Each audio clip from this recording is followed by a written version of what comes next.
यदि हमें ईडी और ये इनकम टैक्स के डर से जाना था तो हमें 4 साल पहले जाना चाहिए था। अभी हम क्यों जा रहे हैं जब हमारे केस ही खत्म हो गए। ये गढ़ है और गढ़ हमेशा रहेगा। चौधरी भजनलाल जी का गढ़ है और अगले 50 साल से भी ऊपर तक ही उनका ही गढ़ रहेगा। वो लगातार कहीं ना कहीं आप पर यह आरोप लगा रहे हैं, यानी कि भजनलाल परिवार की बात करें, फिर कुलदीप बिश्नोई की बात करें कि कहीं ना कहीं बहुत सारे ईडी के मामले हैं या फिर अन्य चीज़ें हैं जिनके दबाव में आकर कुलदीप बिश्नोई जो बीच में आ चुके हैं। ईडी की रेड भूपेंद्र सिंह हुड्डा के घर पे हुई है, चौधरी भजनलाल जी के घर पे नहीं।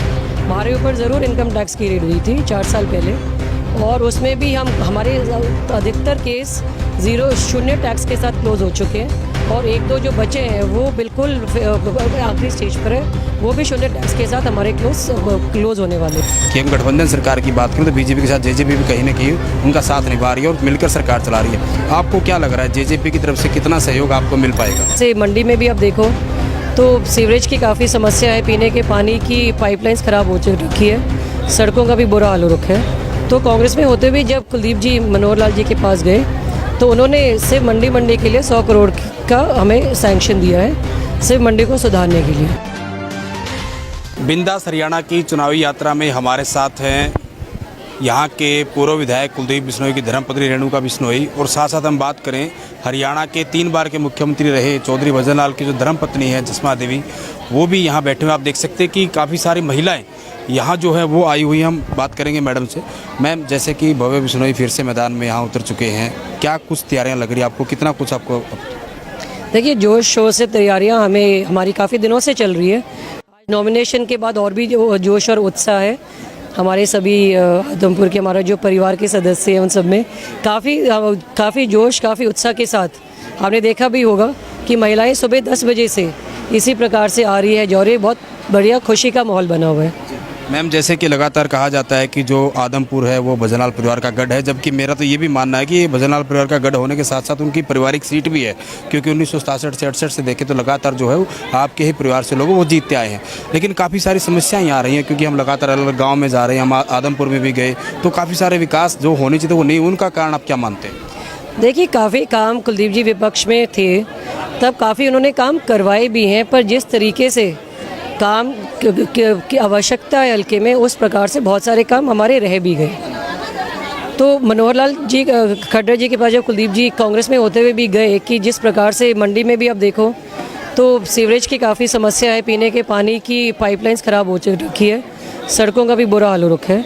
तो कांग्रेस में होते हुए जब कुलदीप जी मनोहर लाल जी के पास गए तो उन्होंने सिर्फ मंडी के लिए 100 करोड़ का हमें सैंक्शन दिया है, सिर्फ मंडी को सुधारने के लिए। तो उनके काम से प्रभावित होकर, और नरेंद्र मोदी जी तो पूरे देश में उनका जो एक प्रभाव है वो उस बात को तो आप उसमें तो कोई डिबेट और कोई डाउट ही नहीं है। और रही बात हरियाणा की भी, तो उनके कार्यशैली से प्रभावित होकर कुलदीप जी ने सोचा कि जब विपक्ष में होने के बावजूद भी यदि मनोहर खट्टर जी इतना मीन्स उनका कंट्रीब्यूशन है और उनका सहयोग है, तो क्यों ना इसी पार्टी में शामिल होकर उनके और हाथ मजबूत करके और आदमपुर हल्के के जितने भी और रुके हुए कार्य हैं उनको सब पूरा करें। मैम, आपने बताया कि आप बीजेपी के जो कहीं ना कहीं उनकी नीतियां हैं उनसे प्रभावित होकर बीजेपी में आए हैं, लेकिन हम आम आदमी पार्टी की बात करें या फिर आपके विपक्ष में जो लोग उनकी बात करें, वो लगातार कहीं ना कहीं आप पर यह आरोप लगा रहे हैं, यानी कि भजनलाल परिवार की बात करें या फिर कुलदीप बिश्नोई की बात करें कि कहीं ना कहीं बहुत सारे ईडी के मामले हैं या फिर अन्य चीज़ें हैं जिनके दबाव में आकर कुलदीप बिश्नोई जो बीच में आ चुके हैं। देखिए, पहली बात मैं आपको आपके माध्यम से ये बताना चाहती हूँ कि ईडी की रेड भूपेंद्र सिंह हुड्डा के घर पे हुई है, चौधरी भजनलाल जी के घर पे नहीं। हमारे ऊपर ज़रूर इनकम टैक्स की रेड हुई थी 4 साल पहले, और उसमें भी हमारे अधिकतर केस शून्य टैक्स के साथ क्लोज हो चुके हैं, और 1-2 जो बचे हैं वो बिल्कुल आखिरी स्टेज पर है, वो भी शून्य टैक्स के साथ हमारे क्लोज होने वाले। यदि हमें ईडी और ये इनकम टैक्स के डर से जाना था तो हमें 4 साल पहले जाना चाहिए था। अभी हम क्यों जा रहे हैं जब हमारे केस ही खत्म हो गए। आपने भूपेंद्र सिंह हुड्डा का जिक्र किया, लगातार उनके बयान भी, जो आज भी कुलदीप बिश्नोई ने कहीं ना कहीं उनको चुनौती दी कि अगर उनको कैंडिडेट नहीं मिल रहा तो वो खुद आ जाए या फिर उनके बेटे आ जाए। हालांकि कांग्रेस की तरफ से जयप्रकाश जेपी को मैदान में उतार दिया, लेकिन आप कैसे देखते हैं, क्योंकि वो लगातार ये कह रहे हैं कि ये भजनलाल का गढ़ नहीं, कांग्रेस का गढ़ है, और कुलदीप बिश्नोई अगर जीते रहे हैं तो कांग्रेस की वजह से जीते रहे, उनके बयान को आप कैसे देखते हैं? देखिए, 6 नवंबर को 5 बजे इसका जवाब जनता दे देगी, तो जो क्या आरोप प्रत्यारोप में मैं विश्वास नहीं करती। ये गढ़ है और गढ़ हमेशा रहेगा। चौधरी भजनलाल जी का गढ़ है और अगले 50 साल से भी ऊपर तक ही उनका ही गढ़ रहेगा। अंतिम सवाल आपसे, अगर हम विकास की बात करें तो क्या क्या ऐसे मुद्दे हैं जिनको आप में लगता है कि आप विपक्ष में रह के जो 25-30 सालों से आप काम नहीं करा पाए, जो अब जो है सत्ता में अगर आप जीत जाते हैं, क्योंकि गठबंधन की सरकार चल रही है, तो क्या कुछ आप कार्य जो कराने हैं?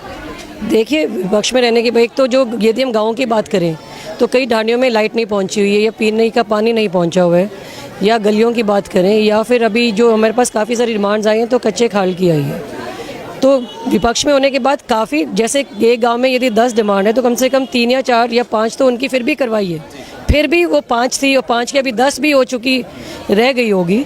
तो उन सभी को प्राथमिकता देते हुए जो मूलभूत सुविधाएँ हैं, पीने के पानी की, बिजली की, खाल की, गलियों की, मेरा सब मानना है कि जैसे ही हम इलेक्शन के बाद जब से हम भव्य यहाँ से एमएलए बन जाता है तो इनकी गति को हम और तेज़ रफ्तार से ये सारे काम हम करवाने की हमारा पूरा प्रयास रहेगा। लेकिन भव्य को एमएलए बनाने में जेजे की बड़ी भूमिका रहने वाली, जैसे कि आपको पता है कि हम गठबंधन सरकार की बात करें तो बीजेपी के साथ जेजेपी भी कहीं ना कहीं उनका साथ निभा रही है और मिलकर सरकार चला रही है।